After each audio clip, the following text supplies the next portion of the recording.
guys, can you see me? Can you guys see me?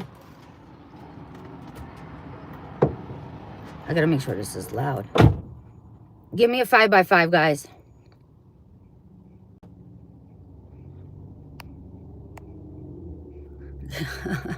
No, it's not pimpy.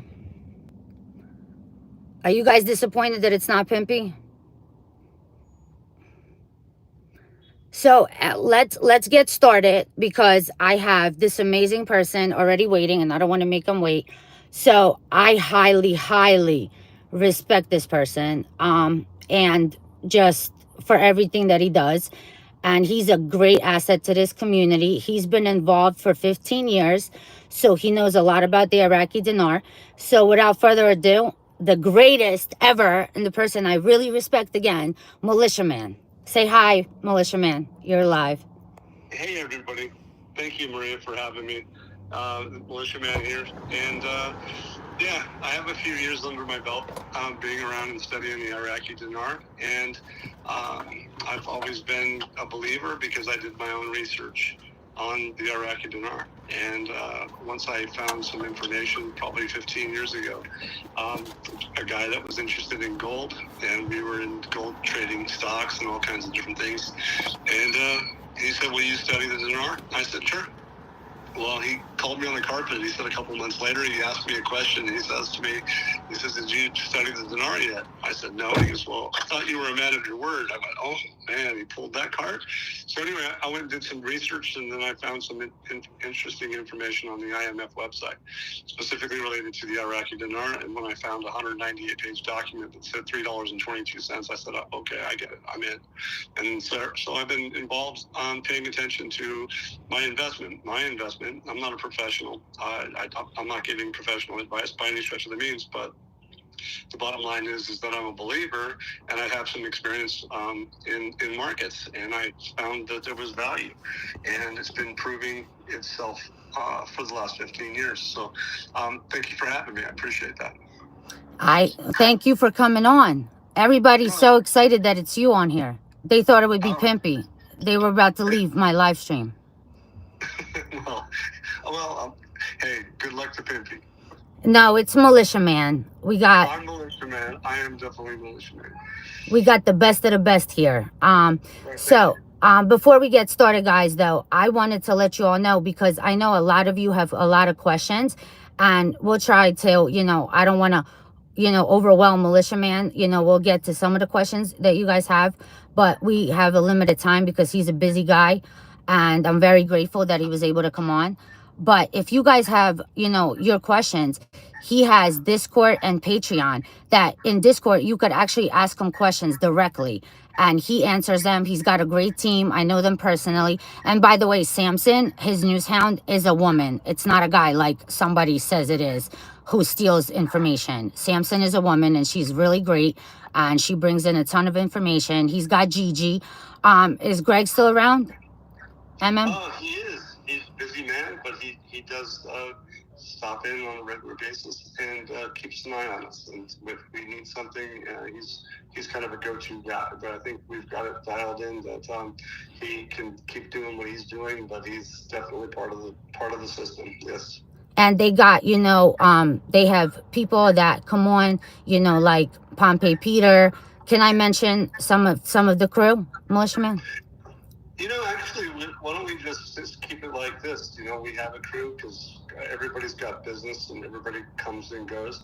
All I can say is the crew is every single one of my crew members are welcome to keep coming back all the time. And sometimes we add new people. It's kind of like being in the military. Crew members come and go. But in this stage of the game, Pompey Peter is, my understanding is, as of a couple of days ago on my last call with him, he's doing just fine, which is good. Petro's doing just fine. That's good. But they both have busy lives and they have to take care of their business. So they pop in when they can. Yeah, so we'll keep it at Militiaman and crew. That's a great crew. That's all we'll say. And he actually literally answers questions in Discord, like comes in and answers your questions.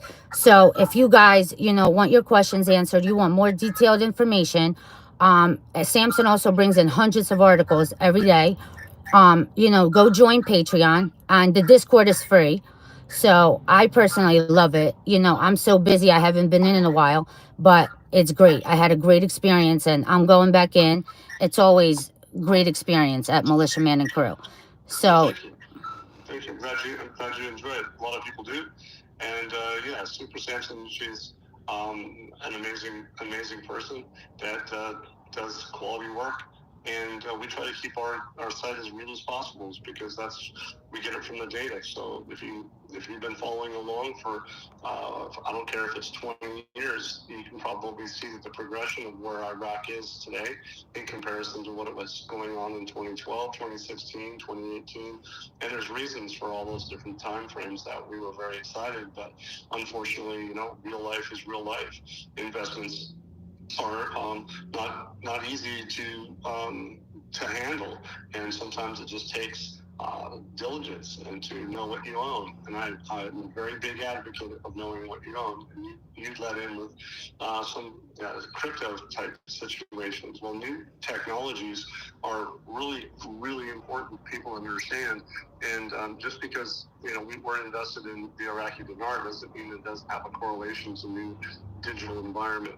And the new technologies that's out there is going to help facilitate Iraq. Iraq is the one that said that they were going to launch a digital dinar, and they're still talking about that even today because of the electronic payment systems. Those payment systems are going to be digitally oriented, and they're talking about having less cash. And they talked about cryptocurrency specifically by the Central Bank of Iraq. Al-Awlaq, he is the central bank governor, and obviously he is going to be facilitating all the different things that we see going on today with the finance and the digital infrastructure of the country. And it's really kind of powerful because of all those different things that I just mentioned. And isn't it not coincidental that the lawsuit, the SEC and the XRP lawsuit, the appeal got dropped today? Did you hear about that yet?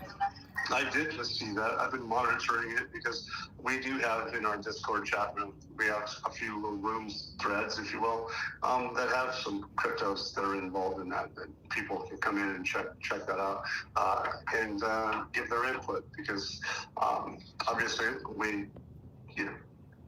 enjoy everybody's company and we like to learn. So crypto is something new to me, and all I can do is keep learning. But I do know that specific companies like XRP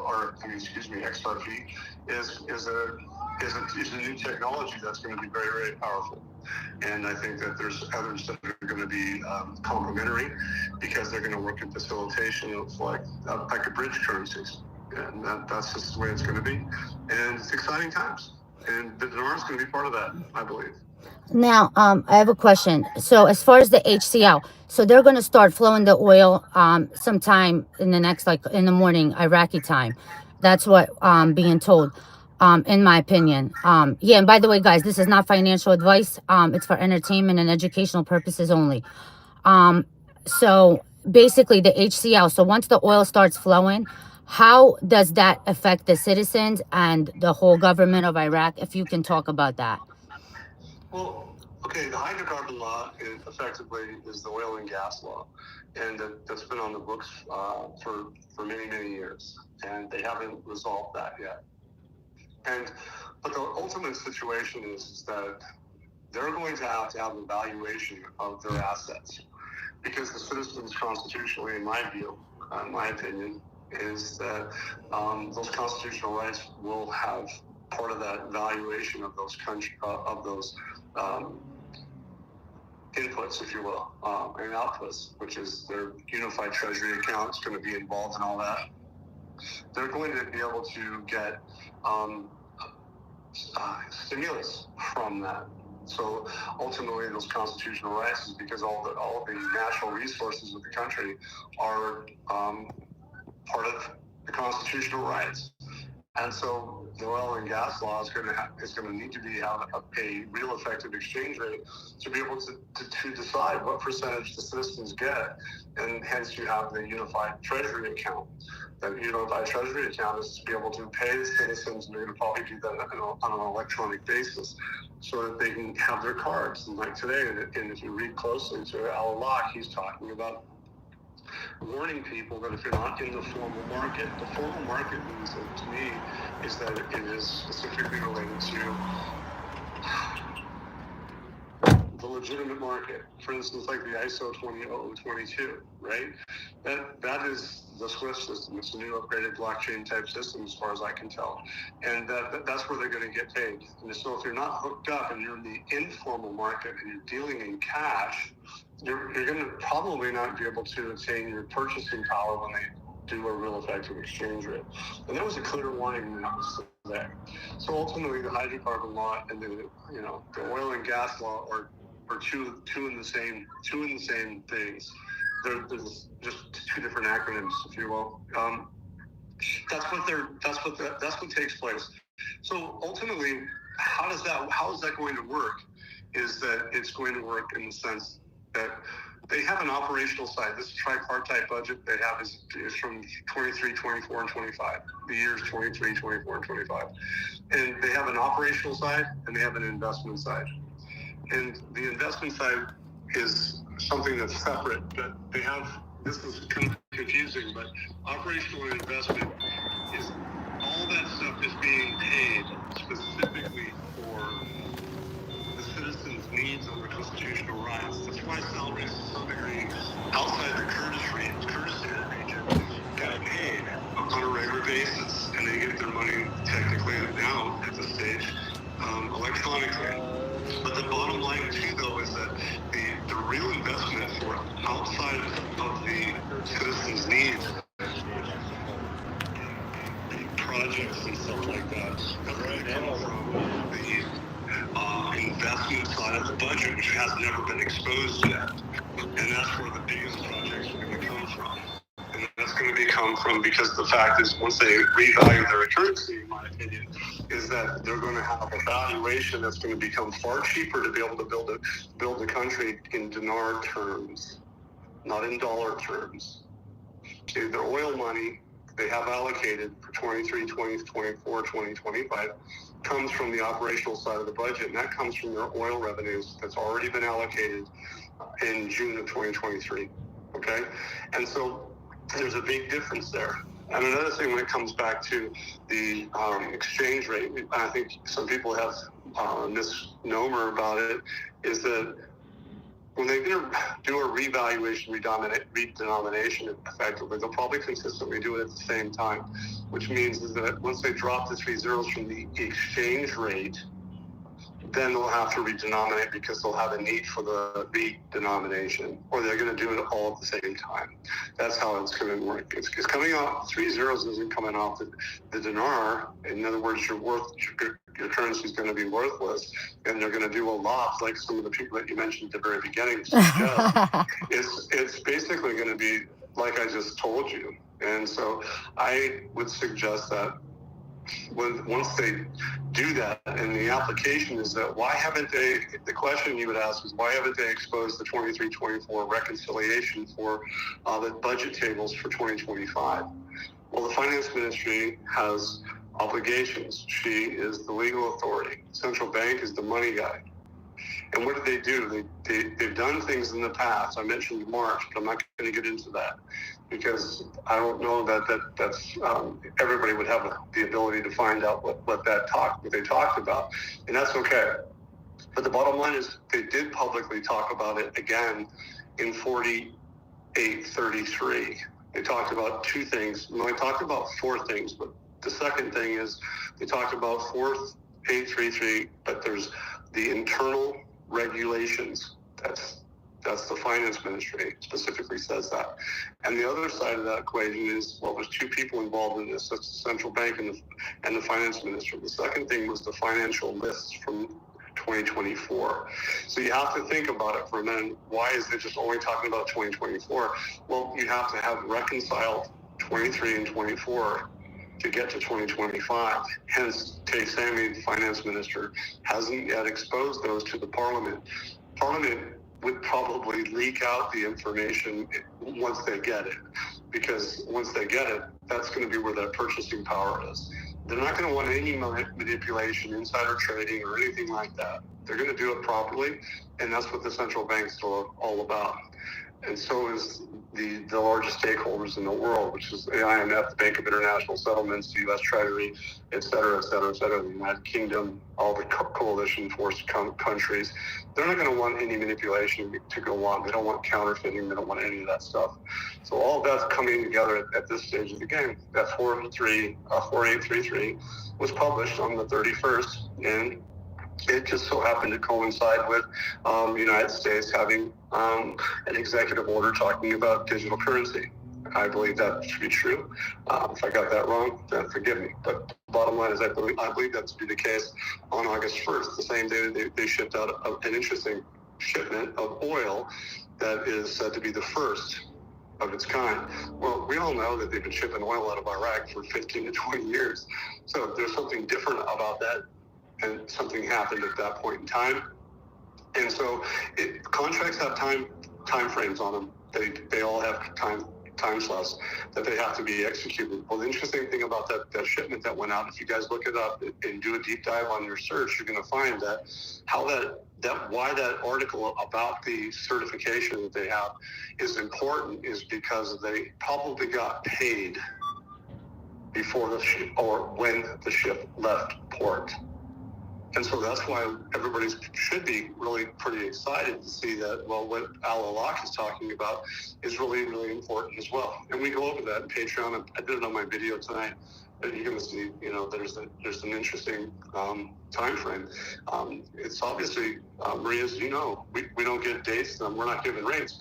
Again, we're not giving professional advice. This is all of our opinion. But the quality of the data that we have in Patreon really does support that this is truly, some people don't like to hear me say it, but the bottom line is powerful time that we're in.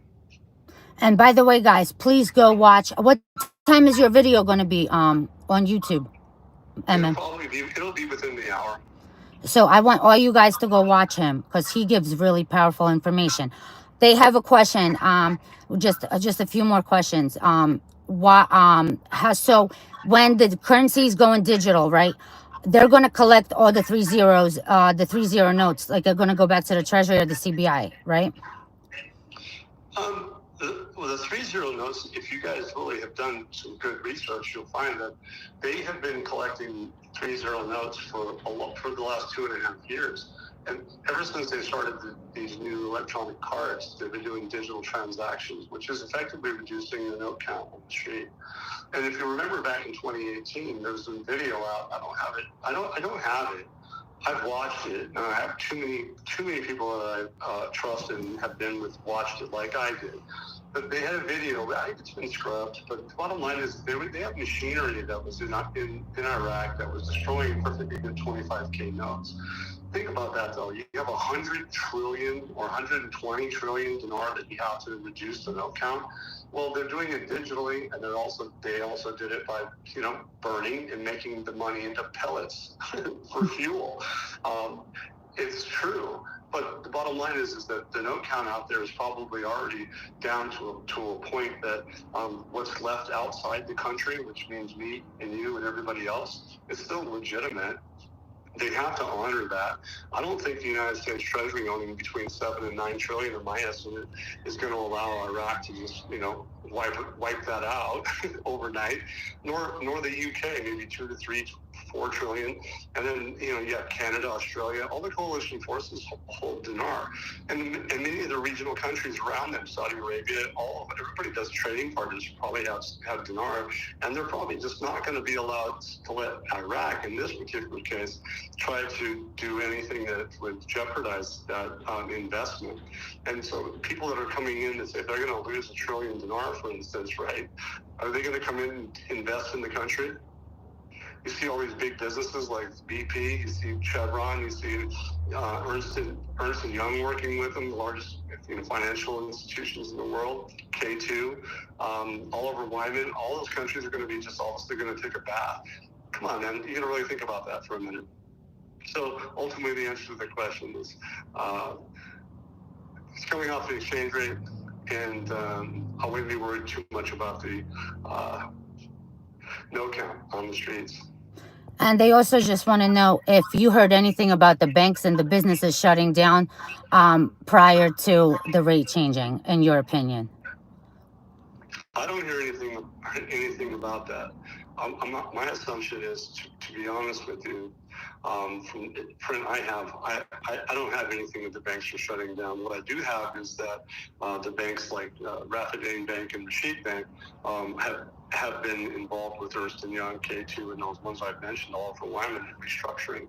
And to me, that's one of the last things that they'll do is they'll take their state banks and go partnership with private entities.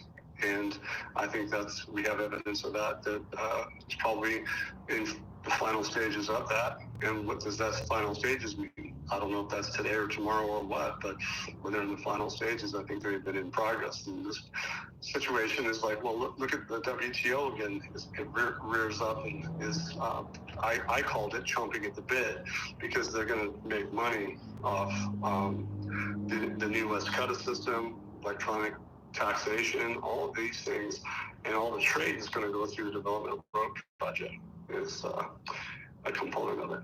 Yeah, and plus they have to get rid of the old to bring in the new, in my opinion. And also, they, like with the oil flowing, the HCL is right on the horizon, and that requires a rate, in my opinion, and in your opinion as well. They haven't pumped any oil yet. They said they were going to do it yesterday or today. They didn't. I believe I saw an article that said today or tomorrow. So you got to be careful with the news and what's said, because they're not going to tell you always the truth. They're going to give you close, but they're not going to give it exact. Okay, they're not going to tell you tomorrow at 3 p.m. we're going to do this, especially if it's related to an exchange rate change. They're just not going to do that. And plus, I'm sorry to interrupt you, if you agree with me, if they were going to do the HCL or pump the oil or pay the salaries or do anything at 1310, they would have been done it already. Or do you agree with me or not? I would agree with that. It's quite obvious. I think everybody should agree with that. If you've done any research, you're probably going to realize it's like, wait a second, they haven't done it at 1310 3 years ago. Why not? It's like, it doesn't make any sense. It's quite clear and quite obvious. Yeah, and I just wanted to tell you while you're on, I'll tell everybody. I actually got an update today. You have Bolivar, right, MM? Do you hold Bolivar or no? I have a lot of currencies. Well, I was told today, so somebody I know in California went to Wells Fargo, and they were actually told that the Bolivar is going to be exchangeable with the currencies as soon as they're off the sanctions, and they're working on that now. So, well, and they're saying 7 cents. I don't want to be a bearer of bad news, but please understand that, for what's public, Venezuela is under sanctions, just like Iran, and there's other countries. Okay, they have sanctions to this day. Is Venezuela a very rich country? Of course it is. Is there deals that we don't know about? It very well could be. Very well could be. And we might even be surprised with the neighbor. We really might. But again, at the moment, I don't have anything on that. Yeah, I always, my gut and everything has always said that Iran is just going to surprise everybody. You know what I mean? But yeah, the Venezuela thing, they said that after the sanctions are removed, Venezuela is going to be exchangeable. So that's in my opinion. Because look, the new system that's going to be in place is going to be a digital system, and they're going to tap into they're going to be tapping into currencies and liquidity like we've never seen before in our lives. And that's how I see that. I really do. It's just because of the new technologies is going to be fast, and that's what Al-Alaq put in his article, fast, transparent, blockchain-oriented. That's my view. And they're going to be able to, if they do, let's call it central bank digital currencies, not necessarily cryptocurrency, but they'll be called something a little bit different. But they're going to have the utility of electronic payment equal to the currency's value. And that's going to be based off real fundamentals.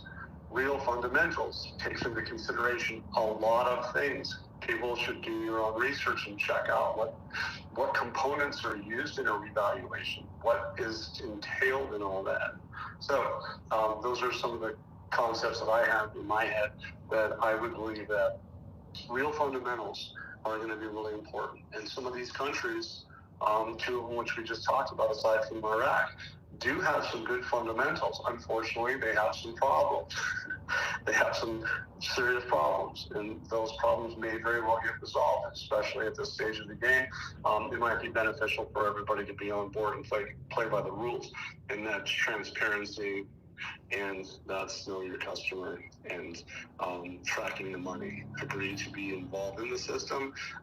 It's going to be about truth, and sometimes truth is good and sometimes truth is bad, but either way, I think the new systems that they're designed for is to have both good and bad.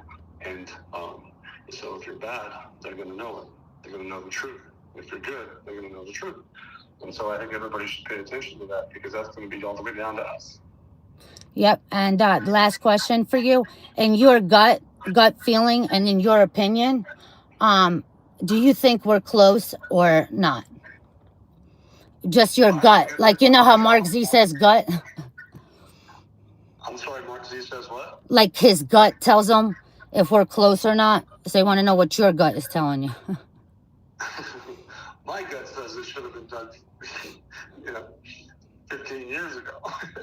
but my educated opinion, I think, from all the data that I've been through, is that what we've experienced now, we've never seen before.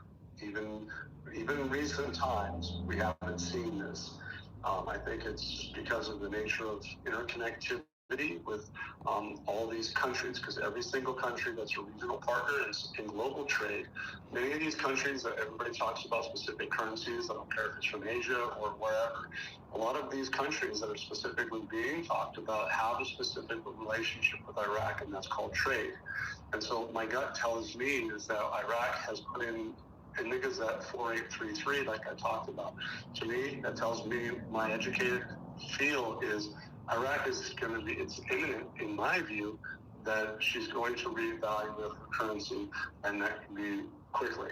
I can't say it's going to be tonight or tomorrow or even in a week, but the bottom line is I think it's evident, and I think there's enough support out there to suggest that Iraq is going to make a move imminently to be integrated into the global financial system. That's how I feel. That's awesome. So let me ask you, did you have fun on my show? Or is Mark Z better? But I'm prettier though than Mark Z. Yeah, Mark Z has a nice beard, but I'll tell you, I think you got it beat. Well, thank you. Give him your Patreon and give him your website. And guys, I'm gonna stick around after he goes and just answer some questions. And I also got some other information too, which I got it to you already, But yeah, tell them about your website, your Patreon, just so they can get on and tell them how they can find you. You can come to MariaNichole. I do have a Patreon account, MariaNichole, patreon.com, and then you can also find me on YouTube, MariaNichole. And we'd love to have you guys as guests, but we do have a vibrant Discord chat room, and if you want access to the real quality data that we have from Super Samson and myself, and my analysis and my opinions, and you have some access to me in Patreon and in Discord to ask questions. I can't get to everybody because it's one of those things where I have a life and I got a family just like everybody else, but we do the best that we can to have pertinent questions. But a lot of the stuff that that we talk about, everything that I put on my YouTube channel, I read articles that can be found in Patreon. Okay, and a lot more in Discord. It's just that I can't get to all the articles, and not all of them are relevant, but they're topics that you can read and get understanding and get a feel. Just like me, is that I taken all and absorb lots of different information, but I address what I believe, to me, in my opinion, is the most relevant, and that's where that's why I have a Patreon account, and people appreciate that, because I believe that Militia Man and crew have honesty and integrity, and that's a good thing. All right. Well, I am honored that you were on the show. Hang on, guys. I'm going to be right back with you. I'm honored that you were on the show. I'll give you as soon as I'm finished. We will chat about some things. Okay. Hey, thank you guys. Thank you very much. It was a pleasure to be here. Thank you. All right. I'll be in touch. Thanks. Bye bye. Hey guys. So now I have a few updates that I wanted to tell you. Did you guys like that? I think he's great, personally. Also, I wanted to tell you there was a lot of people that asked me where they can get currency. So you can go to Frank 26. He has currency. He still has the Iraqi dinar. You guys can go on his website or you can call him. Hold on, I'm sure everybody has his number. And he's selling 1 million Iraqi dinar for $1,290. 1 million Vietnamese dong for 115, and 1 million Indonesian rupiah for 115. And there's a $30 shipping fee.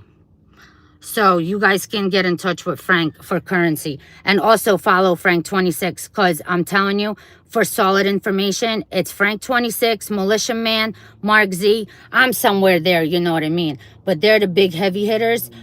Please follow them. Follow Militia Man at Militia Man at Crew on YouTube.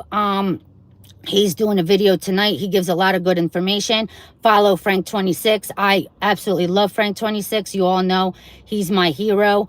And please follow and support Frank. Also, I wanted to quickly get into XRP and the SEC dropped the appeal.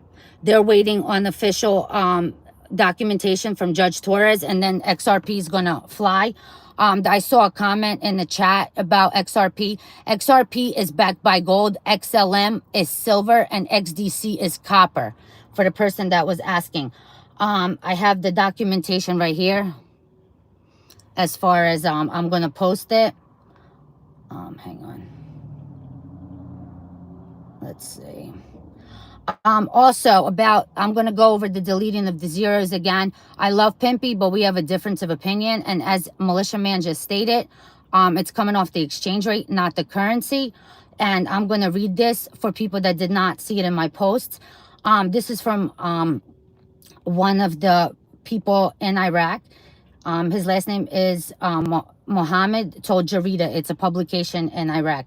Deleting the currency zeros is a regulatory process that does not conflict with its value, but this step needs educational campaigns to precede it, and a transitional period for banking the currency with its zeros and the new currency to know that the two currencies are equal in value. He stressed printing new denominations must be proportional to the market's need to cover daily trading, provided that there is not a significant increase in the monetary supply in the market so that the inflation does not occur. And remember, they were getting rid of a lot of dinars and collecting a lot of dinars. You remember that, right? Also, Mr. T signed an executive order that allows Bitcoin and crypto and 401k. I don't know if you guys knew that. Let's see, hold on. They started the tariffs, and he made a post on Truth Social, and it said, it's midnight. Billions of dollars in tariffs are now flowing into the United States of America. And how not coincidental, like I said to Militia Man, that they're supposed to start flowing the oil in morning in Iraq time. Let's see what else. JP Morgan upgrades EM currencies. Just to let you guys know again, and I'm sure you probably heard this from Frank, but the PMF law, the popular mobilization law, is not going to get passed. It is not going to get passed. So please don't worry about your investment. Everything's going according to plan. Mr. T is pushing this. And like I said, the HCL is the oil. If they were going to do the oil, the salaries and all that stuff at 1310, they would have been done it. Obviously, they did not. The oil is the HCL. The HCL requires a REER, which is a real effective exchange rate, to do the valuation of the oil rights, of the oil credits. So now that I've said this, and Mr. T had an emergency meeting in the Oval Office about the economy. Did you guys see that? It was about 3 hours ago.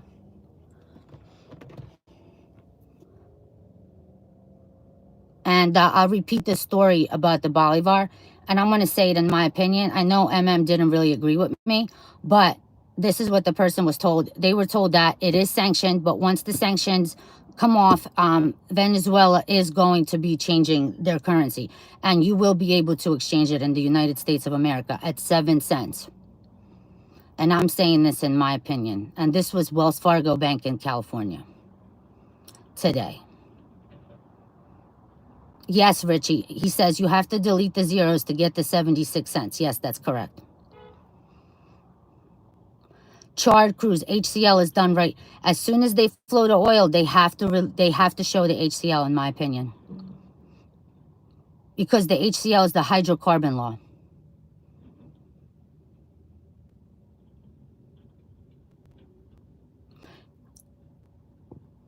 From what I was told, I talked to several people today, everything is done. They're just waiting. And a lot of people were told to be really quiet about the information being given out, especially possible dates, rates, things like that. Have to be very hush-hush. And there's a lot of misinformation going on. And we were always told in the end, it's going to be a lot of disinformation. Israel was going to be last. And Netanyahu was on TV today about Gaza. I don't know if you guys saw that. She would be at the end and aliens would be at the end, in my opinion. And that's happening now.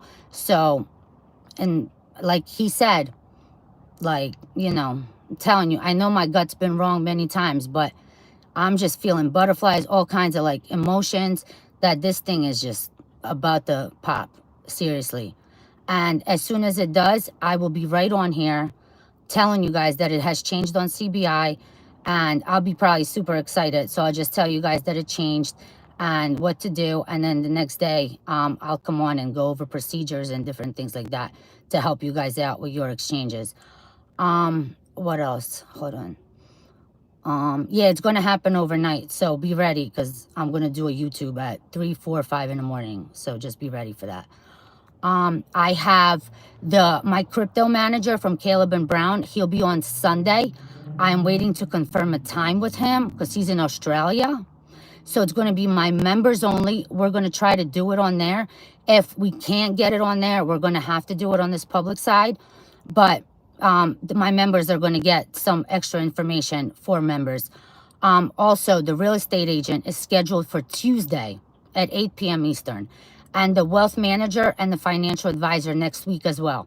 I just got to work out a time with the financial advisor because he's in California. So you guys are going to get all of that information. But my members are going to get extra information posted for them if we cannot get them into the videos on the members only. Okay, I'll take your questions now. I want you guys prepared. We have contacted Bob Locke to see if he'll come on to talk about trust and LLCs. I want to try to